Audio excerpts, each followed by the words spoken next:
ফেসিয়ালটা প্রথমেই আমি অ্যাপ্লাই করছি কুমারিশের ফেসে। কুমারিশ যেহেতু একটু রোদে রোদে বেড়ায়, এই জন্য ওর ফেসটাতে একটু ফেসিয়াল করে দিচ্ছি। আর ফেসিয়াল করার জন্য আপনারা বাজার থেকে যে কোনো ধরনের ফেস প্যাক কিংবা উপটান কিনতে পাবেন। এটাতে একটু মধু অ্যাড করবেন এবং চালের গুঁড়া দিলে ফেস প্যাকটা আরও সুন্দর হয়। কুমারিশের ফেসে কিন্তু ফেসিয়ালটা অ্যাপ্লাই করা হয়ে গেছে ফেস প্যাক।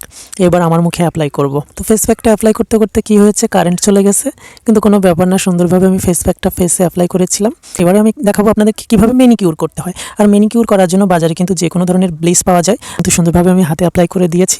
দেখুন, এই হচ্ছে আমার হাতে, দুই হাতে অ্যাপ্লাই করে দিয়ে কী করব, একটু শুকাতে হবে। 5 থেকে 7 মিনিট তো আপনাকে শুকাতে হবে। তো কী করব, একটু আপনার ডান্স করে নিলাম, একটু ডান্স মুদ্রা দেখাচ্ছিলাম। এবারে চলে যাব আমি পেডিকিউর করার জন্য। আর পেডিকিউর করার জন্য আপনার লাগবে গরম জল। এই জন্য আমি গামলাতে 1 গামলা গরম জল নিয়ে এসেছি এবং তাতে দিয়ে দিলাম হালকা লবণ এবং দিয়ে দিব একটা মিনি প্যাক শ্যাম্পু। এটা শ্যাম্পুটা দেওয়ার পরে জলটাকে সুন্দরভাবে ফেনিয়ে নিতে হবে। এইভাবে কিন্তু পেডিকিউর করলে কিন্তু আপনার পায়ের ডেড স্কিন এবং পায়ের যে কালো ছোপ দাগ, ধুলাবালি সব কিছু ক্লিন হয়ে যাবে একবারে। এই যে ফেনানো পানিতে আমি সুন্দর করে পা দুটো চুবিয়ে রাখলাম এবং মাঝে মাঝে পা দুটো একটু ঘষাঘষি করতে হবে। এবং কোনো যদি স্ক্রাবার আপনার কাছে থাকে সেটা দিয়েও, হাত দিয়ে আপনি কিন্তু স্ক্রাব করতে পারেন, তাহলে কিন্তু পাটা অনেক সুন্দর হয়ে যাবে। তো বন্ধুরা, এই ছিল আজকের আমার ফেসিয়াল ভিডিও, পেডিকিউর, ম্যানিকিউর সব ধরনের ভিডিও।